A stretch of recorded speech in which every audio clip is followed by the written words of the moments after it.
আসসালামু আলাইকুম। আজ 18 ডিসেম্বর 2024 বুধবার। শুরু করছি চেঞ্জ টিভি প্রতিদিনের গল্প অনুষ্ঠান। দর্শক, আপনাদের সঙ্গে রয়েছি আমি জাহিরুল ইসলাম টুটুল। শুরুতেই সংবাদ শিরোনাম। পাকিস্তানের সঙ্গে বাংলাদেশের অবিশ্বাস্য সম্পর্কে আতঙ্কে ভারত। ইজতেমা নিয়ে যা হচ্ছে টঙ্গীর তুরাগ তীরে। হঠাৎ ভারতের বিরুদ্ধে ট্রাম্পের হুঙ্কার। এবার বিস্তারিত। ছাত্র জনতার ব্যাপক বিক্ষোভের মুখে বাংলাদেশের প্রধানমন্ত্রীর পদ থেকে ক্ষমতাচ্যুত হয়ে গত আগস্টের শুরুতে শেখ হাসিনা পালিয়ে ভারতে আশ্রয় নেন। তার দেশ ছেড়ে চলে যাওয়ার পর অন্তর্বর্তীকালীন সরকার দায়িত্ব নিয়েছে। এদিকে বাংলাদেশে সরকার পরিবর্তনের পর পাকিস্তানের সঙ্গে সম্পর্কের উন্নয়ন ঘটছে, আর এতেই উদ্বেগ সৃষ্টি হয়েছে ভারতে। এমনকি ভারতীয় গোয়েন্দারা আতঙ্কে প্রমাদ গুনছেন বলেও উল্লেখ করা হচ্ছে। বুধবার এক প্রতিবেদনে এই তথ্য জানিয়েছে সংবাদ মাধ্যম আনন্দবাজার। কলকাতার এই সংবাদ মাধ্যম বলছে, সাম্প্রতিক পালাবদলের পরে পরিস্থিতি বদলে গেছে বাংলাদেশে। পাকিস্তানের সঙ্গে সখ্য বাড়ানোর কৌশল নিয়েছে সে দেশের নতুন সরকার। পাকিস্তানি নাগরিকদের ভিসার নিয়ম সহজ করেছে বাংলাদেশ। পাকিস্তানও বাংলাদেশি নাগরিকদের আরও বেশি সংখ্যায় ভিসা দেবে বলে জানিয়েছে। এই পরিস্থিতিতে প্রমাদ গুনছেন ভারতের গোয়েন্দারা। তাদের অনেকেই বলছেন, পাকিস্তান বিরোধী হওয়া সত্ত্বেও হাসিনা সরকারের আমলেই পশ্চিমবঙ্গ রাজ্যে বাংলাদেশি সন্ত্রাসীরা সংগঠন বিস্তার করেছিল। জেএমবি, AQIS সহ একাধিক সংগঠনের আস্তানা পাওয়া গিয়েছিল পশ্চিমবঙ্গে। কূটনৈতিক বিশেষজ্ঞদের অনেকে বলছেন, পাকিস্তান এবং বাংলাদেশের সখ্য বৃদ্ধি স্বাভাবিকভাবেই ভারতের জন্য দুশ্চিন্তার কারণ তাতে ভারতের পূর্ব এবং পশ্চিম দুই দিকেই এক মনোভাবাপন্ন প্রতিবেশী থাকবে।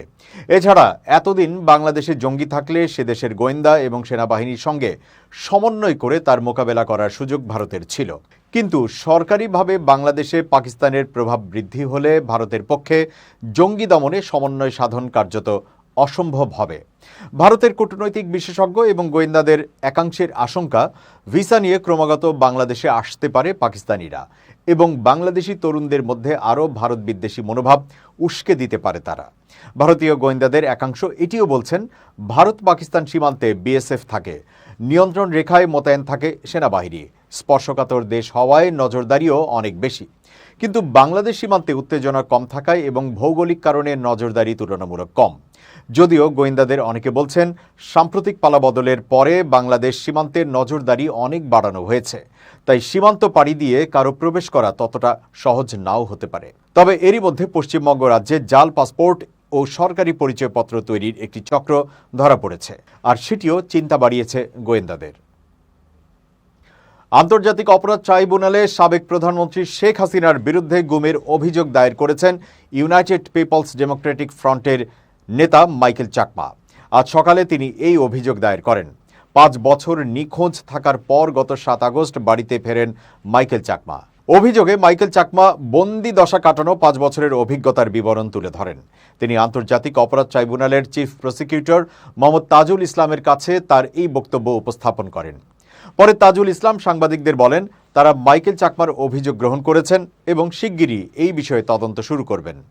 চিফ প্রসিকিউটরের কাছে ঘটনার বিবরণ তুলে ধরার পর মাইকেল চাকমা গণমাধ্যমকে বলেন, কল্যাণপুর থেকে সাদা পোশাকধারী অন্তত 7-8 জন আমাকে জোর করে তুলে নিয়ে যায়। তারা আমার চোখ বেঁধে একটি মাইক্রোবাসে তুলেছিল। আমি গাড়ির ভেতর একটি ওয়াকি টকি শনাক্ত করতে পেরেছিলাম।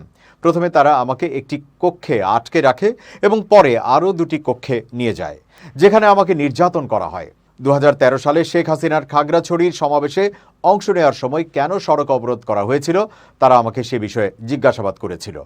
সমাবেশের দিন আমাদের ছাত্র সংগঠনের সমর্থকরা একটি সড়ক অবরোধ করলে সমাবেশ কয়েক ঘন্টা বিলম্বিত হয়। সেদিন শেখ হাসিনা বলেছিলেন, যারা সমাবেশে বাধা দিয়েছে তাদের বিরুদ্ধে ব্যবস্থা নেওয়া হবে। গণমাধ্যম ও সামাজিক যোগাযোগ মাধ্যমে শেখ হাসিনার বিদ্বেষমূলক বক্তব্য প্রচারের নিষেধাজ্ঞা দিয়েছেন আন্তর্জাতিক অপরাধ ট্রাইব্যুনাল। তবে এই নিষেধাজ্ঞার বিষয়ে মার্কিন পররাষ্ট্র দপ্তরের ব্রিফিংয়ে প্রশ্ন করা হয়েছে। স্থানীয় সময় মঙ্গলবার আয়োজিত ব্রিফিংয়ে এই বিষয়ে জানতে চাওয়া হয়। যদিও প্রশ্নকারী বিদ্বেষমূলক বক্তব্য প্রচারে নিষেধাজ্ঞার বিষয়টি উল্লেখ করেননি। তিনি শুধু বক্তব্য প্রচারের উপর নিষেধাজ্ঞার বিষয়টি উল্লেখ করেছেন। ব্রিফিংয়ে প্রশ্ন করা হয়, সাবেক প্রধানমন্ত্রী শেখ হাসিনার বক্তব্যের উপর বাংলাদেশের আন্তর্জাতিক অপরাধ ট্রাইব্যুনাল নিষেধাজ্ঞা দিয়েছে। বিষয়টি সাংবিধানিক অধিকার লঙ্ঘন এবং বাক স্বাধীনতা পরিপন্থী। এ বিষয়ে আপনার মন্তব্য কি? মার্কিন পররাষ্ট্র দপ্তরের ওয়েবসাইটে বলা হয়েছে, এই বিষয়ে প্রশ্ন করা হলে তা নিয়ে কোনো মন্তব্য করতে রাজি হননি দপ্তরের মুখপাত্র ম্যাথিউ মিলার। ব্রিফিংয়ে প্রশ্ন করা হয়, সম্প্রতি ডক্টর ইউনূসের প্রভাবশালী উপদেষ্টা ও সাবেক প্রধানমন্ত্রী শেখ হাসিনার পতনের মাস্টার মাইন্ড মাহফুজ আলম পশ্চিমবঙ্গ, ত্রিপুরা এবং আসাম সহ ভারতের অংশবিশেষকে নিয়ে একটি বিতর্কিত সোশ্যাল মিডিয়া পোস্ট করেছেন। তার এ ধরনের মন্তব্য দক্ষিণ এশিয়ার আঞ্চলিক স্থিতিশীলতার জন্য ঝুঁকির কারণ হতে পারে। মার্কিন সরকার কি এই বিবৃতিটিকে উদ্বেগের সঙ্গে দেখে কিনা এবং আঞ্চলিক শান্তি ও স্থিতিশীলতা বজায় রাখতে এ ধরনের বক্তব্যের বিরুদ্ধে যুক্তরাষ্ট্রের দৃষ্টিভঙ্গি কি? জবাবে পররাষ্ট্র দপ্তরের মুখপাত্র ম্যাথিউ মিলার বলেন, তার এমন মন্তব্যের বিষয়টি আমার জানা নেই। আপনি আমাকে যা পড়ে শোনালেন এর বাইরে এই বিষয়ে আমার জানা নেই। সাধারণ নিয়মানুসারে আমি যে বিষয়টি দেখিনি তা নিয়ে আমি কোনো মন্তব্য করতে চাই না। মঙ্গলবার গভীর রাতে টঙ্গীর বিশ্ব ইজতেমা মাঠ দখল নিয়ে মাওলানা সাদ ও জুবায়ের পন্থীদের সংঘর্ষের ঘটনায় ৩ জন নিহত হয়েছেন। এই ঘটনায় উভয় পক্ষের শতাধিক মুসল্লি আহত হয়েছেন। এ অবস্থায় আইন শৃঙ্খলা পরিস্থিতি নিয়ন্ত্রণে রাখতে উত্তরা ও তুরাগ নদ সংলগ্ন এলাকায় সব ধরনের সভা সমাবেশ নিষিদ্ধ করেছে ঢাকা মহানগর পুলিশ ডিএমপি। বুধবার ডিএমপি কমিশনার শেখ মোহাম্মদ সাজ্জাদ আলী স্বাক্ষরিত এক গণবিজ্ঞপ্তিতে এই তথ্য জানানো হয়েছে। গণবিজ্ঞপ্তিতে বলা হয়, উদ্ভূত পরিস্থিতি মোকাবেলায় জনশৃঙ্খলা রক্ষার্থে ঢাকা মেট্রোপলিটন পুলিশ অর্ডিন্যান্স এর ২৯ ধারার অর্পিত ক্ষমতা বলে বুধবার দুপুর ২টা থেকে কামারপাড়া, আবদুল্লাপুর, উত্তরা সেক্টর ১০ এবং তৎসংলগ্ন তুরাগ নদের দক্ষিণ পশ্চিম এলাকায় যে কোনো প্রকার সভা সমাবেশ, মিছিল, শোভাযাত্রা, বিক্ষোভ ইত্যাদি পরবর্তী নির্দেশ না দেওয়া পর্যন্ত নিষিদ্ধ করা হলো। এদিকে টঙ্গীর ইজতেমা ময়দানের দখল নিয়ে দুই পক্ষের সংঘর্ষের ঘটনায় কাকরাইল মসজিদ ও ঢাকা মেডিকেল কলেজ হাসপাতাল এলাকায় নিরাপত্তা জোরদার করেছে পুলিশ ও র্যাব। এছাড়া ঘটনাস্থলে সকাল থেকে ৪ প্লাটুন বিজিবি মোতায়েন করা হয়েছে। বুধবার রমনা থানার ভারপ্রাপ্ত কর্মকর্তা ওসি গোলাম ফারুক বলেন, কাকরাইল মসজিদ ও আশেপাশের এলাকায় পর্যাপ্ত সংখ্যক পুলিশ মোতায়েন রাখা হয়েছে। যে কোনো অপ্রীতিকর পরিস্থিতি মোকাবেলায় পুলিশ প্রস্তুত আছে। এ বিষয়ে র্যাব ৩ এর সহকারী পরিচালক মোহাম্মদ ফয়জুল ইসলাম জানান, টঙ্গীর ইজতেমা ময়দানের দখল নিয়ে দুই পক্ষের সংঘর্ষের ঘটনায় কাকরাইল মসজিদ ও ঢাকা মেডিকেল কলেজ হাসপাতাল এলাকায় র্যাব ৩ নিরাপত্তা জোরদার করেছে। এদিকে পরিস্থিতি নিয়ন্ত্রণে আনতে টঙ্গীতে ৪ প্লাটুন বিজিবি মোতায়েন করা হয়েছে। বুধবার সকালে বিজিবি জনসংযোগ কর্মকর্তা মোহাম্মদ শরীফুল ইসলাম এই তথ্য জানান। মঙ্গলবার রাত ৩টার দিকে দুই পক্ষের মধ্যে সংঘর্ষ শুরু হয়। বুধবার সকালে গাজীপুর মহানগরের টঙ্গী পশ্চিম থানার ভারপ্রাপ্ত কর্মকর্তা ওসি হাবিব ইস্কান্দার এই তথ্য নিশ্চিত করেন। টঙ্গীতে বিশ্ব ইজতেমা মাঠে জুবায়ের ও সাতপন্থীদের মধ্যে সংঘর্ষের ঘটনা কোনোভাবেই কাম্য নয় উল্লেখ করে এই ঘটনার তীব্র নিন্দা জানিয়েছেন বৈষম্য বিরোধী ছাত্র আন্দোলনের আহ্বায়ক হাসনাত আব্দুল্লাহ। আজ সকালে নিজের ভেরিফাইড ফেসবুক পেজে এক পোস্টে তিনি এই মন্তব্য করেন।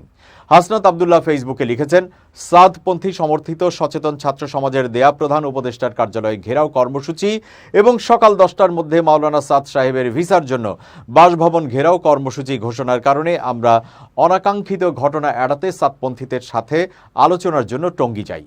সেখানে আলোচনা শেষে তারা প্রধান উপদেষ্টার কার্যালয়ে ঘেরাও কর্মসূচি প্রত্যাহার করেন এবং মাওলানা সাদ সাহেবের ভিসা জটিলতা নিরসনে পুনরায় আলোচনা করে সিদ্ধান্ত নেওয়ার প্রতিশ্রুতি দেন। তবে তারা টঙ্গী ময়দানে জোরের শর্ত দেন এবং 25 তারিখ মাঠ ছাড়ার প্রতিশ্রুতি দেন। টঙ্গীতে এই 3টি বিষয়ে আলোচনা হয়।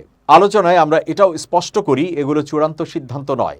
এ বিষয়ে কাকরাইলে মাওলানা জুবায়ের সাহেব এবং ওলামায়ে কেরামের সাথে আলোচনা করে চূড়ান্ত সিদ্ধান্ত নেওয়া হবে। সে পর্যন্ত ধৈর্য ধরতে হবে।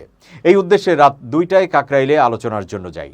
সেখানে মাওলানা মাহফুজুল হক ও মাওলানা মামুনুল হক সহ অন্যান্য আলেমগণ উপস্থিত ছিলেন। সেখানেও পৌঁছানোর পর সাতপন্থীদের একজন মুফতি সাহেবের একটি পোস্ট আমাদের দৃষ্টিগোচর হয়, যেখানে খণ্ডিত ভিডিও প্রচার করে বলা হয়েছে আমরা নাকি তাদের জোর করার অনুমতি দিয়েছি। এটি আমাদের সিদ্ধান্তের সম্পূর্ণ বিপরীত। কাকরাইলে আলোচনাকালীন সেখানে আলেমদের উপস্থিতিতে আমরা তাদেরকে স্পষ্টভাবে জানিয়েছি যে আমরা কোনো কর্তৃপক্ষ নই। আমরা আলোচনা করে কাকরাইল থেকে টঙ্গী গিয়ে কথা বলবো এবং এরপর পারস্পরিক মতামতের ভিত্তিতে চূড়ান্ত সিদ্ধান্ত হবে। আলোচনার মাঝেও সাতপন্থী ওই মুফতি সাহেবকে ফোন দিয়ে বলেছি, আপনারা যদি সিদ্ধান্ত চূড়ান্ত হওয়ার আগে ইজতেমার ময়দানে প্রবেশ করেন তাহলে আমাদের সাথে আপনাদের সম্পর্ক থাকবে না। আমরা কাকরাইলে আলেমদের উপস্থিতিতে সাদপন্থীদের আরও বলেছি, কোনোভাবেই আপনারা ময়দানে প্রবেশ করবেন না এবং আমাদের নিয়ে যে ভিডিও প্রচার করেছেন তা মুছে ফেলবেন। কিন্তু এর আগেই এই নির্মম ঘটনা ঘটেছে, যা কোনোভাবেই কাম্য নয়। আমরা এই ঘটনার তীব্র নিন্দা জানাই। হাসনাত আবদুল্লাহ তার ফেসবুক পেজে আরও লিখেছেন, সকল ধর্মপ্রাণ মুসলমানদেরকে শান্ত ও ধৈর্য ধারণ করার জন্য অনুরোধ করছি। কোনো প্রকার বিশৃঙ্খলা না করে ধর্মীয় সম্প্রীতি বজায় রাখার জন্য আহ্বান করছি। তাবলিগ একটি দ্বীনি ও ধর্মীয় ইস্যু, ফলে আমরা মনে করি তাবলিগ সহ ধর্মীয় সকল বিষয়াদি উলামায়ে কেরামের মাধ্যমেই সুরাহা ও মীমাংসিত হবে। তবে সমগ্র বাংলাদেশের স্থিতিশীলতা রক্ষার দায়ভার আমাদের প্রত্যেকটি নাগরিকের। দেশের শৃঙ্খলা বজায় রাখতে শান্তিপূর্ণ সমাধান ও অবস্থানের জন্য আমরা সবাই আন্তরিকভাবে কাজ করে যাব। এবার খুব জরুরি 1 মিনিট জানাচ্ছেন ইউনেস্কো ক্লাব পুরস্কার বিজয়ী সাংবাদিক আমিরুল মোমিনিন মানিক। খুব জরুরি 1 মিনিট প্রত্যেককে আমন্ত্রণ। বন্ধুরা, আপনারা কি কখনো আত্মীয় বিষয়ক প্রতারণার ফাঁদে পড়েছেন? ধরুন, আপনি কোনো বিশিষ্ট জনের বাড়িতে গিয়েছেন, সেখানে গিয়ে দেখলেন আরও অনেক লোক উপস্থিত। তাদের মধ্যে কেউ কেউ বলল যে আমি ওই বিশিষ্ট ব্যক্তির ভাগ্নে, কেউ বলল আমি তার চাচা। পরবর্তীতে কোনো এক সময় ওই ভাগ্নে বা চাচা এসে আপনার কাছে কোনো কিছু চাইলো বা আবদার করলো বা প্রতিশ্রুতি নিতে চাইলো, আপনি তখন কি করবেন? যাচাই বাছাই ছাড়াই কি ওই বিশিষ্ট ব্যক্তির ভাগ্নে বা চাচা মনে করে তার আহ্বানে সাড়া দেবেন? অবশ্যই না। এই ধরনের প্রতারণা অহরহই ঘটছে। আমরা কিন্তু রক্তের বা আত্মীয়তার সম্পর্ক ছাড়াই অনেক সময় শুধু ডাকার জন্যে চাচা, ভাগ্নে, মামা, খালু এই সম্পর্কের বাতাবরণ তৈরি করি। সুতরাং আসুন আমরা সতর্ক থাকি, নিজে সতর্ক হই, অপরকে সতর্ক রাখি। সবাই ভালো থাকবেন। শুভেচ্ছা নিরন্তর। দর্শক, এবার দেশের বাইরের প্রসঙ্গ। এবার ভারতীয় পণ্যের ওপর অতিরিক্ত শুল্ক আরোপের হুঁশিয়ারি দিলেন যুক্তরাষ্ট্রের নবনির্বাচিত প্রেসিডেন্ট ডোনাল্ড ট্রাম্প।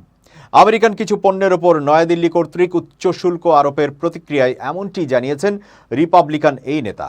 এই খবর দিয়েছে অনলাইন এনডিটিভি। এতে বলা হয়, সাংবাদিকদের ট্রাম্প বলেছেন, যদি ভারত আমাদের উপর শুল্ক আরোপ করে তাহলে আমরাও তাদের পণ্যের উপর সম পরিমাণ শুল্ক আরোপ করব। তারা শুল্ক দিলে আমরাও দিব। তারা যে পণ্যের উপর দিবে আমরাও সেই পণ্যের উপর শুল্ক বৃদ্ধি করব। তারা শুল্ক না দিলে আমরাও দিব না। চীনের সঙ্গে সম্ভাব্য বাণিজ্য চুক্তি নিয়ে এক প্রশ্নের জবাবে ভারতের প্রসঙ্গ টানেন ট্রাম্প।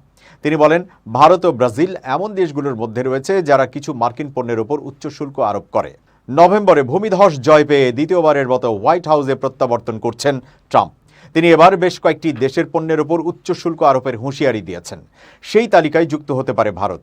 ট্রাম্পের এই শুল্ক নীতিতে বিশ্বজুড়ে বাণিজ্য যুদ্ধ শুরু হতে পারে বলে সতর্ক করেছেন বিশেষজ্ঞরা। তবে ট্রাম্প তার নীতিতে অনড় থাকার ঘোষণা দিয়েছেন।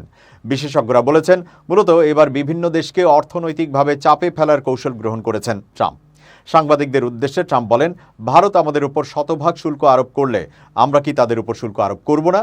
আপনারা জানেন তারা 100 বা 200% শুল্ক আরোপ করে। ভারতের শুল্ক আরোপ অনেক বেশি বলে মন্তব্য করেছেন ট্রাম্প। পাশাপাশি ব্রাজিলকেও এই তালিকায় রেখেছে ট্রাম্প প্রশাসন। যুক্তরাষ্ট্রের নবনির্বাচিত প্রেসিডেন্ট বলেছেন, তারা যদি আমাদের উপর শুল্ক আরোপ করতে চায় তাহলে ঠিক আছে, আমরাও তাদের উপর শুল্ক আরোপ করব। এক প্রশ্নের জবাবে ট্রাম্পের বাণিজ্য সচিব হাওয়ার্ড লুটনিক বলেন, পারস্পরিক বিষয়টি অগ্রাধিকার দিচ্ছে ট্রাম্পের প্রশাসন। এক্ষেত্রে অন্য দেশের আচরণ অনুযায়ী প্রতিক্রিয়া জানাবে তারা। দর্শক, শেষ করছি প্রতিদিনের গল্পের আজকের গল্প। changetv.press বাংলাদেশের ইউটিউব জার্নালিজমের অগ্রদূত। ভিজিট করুন এর ওয়েবসাইট www.changetv.press, youtube.com/changetvpress এবং সাবস্ক্রাইব করুন চ্যানেলটি। নিয়মিত লাইক, কমেন্ট ও শেয়ার করে আপডেট রাখুন নিজেকে। ভালো থাকুন, নিরাপদে থাকুন। শুভেচ্ছা নিরন্তর।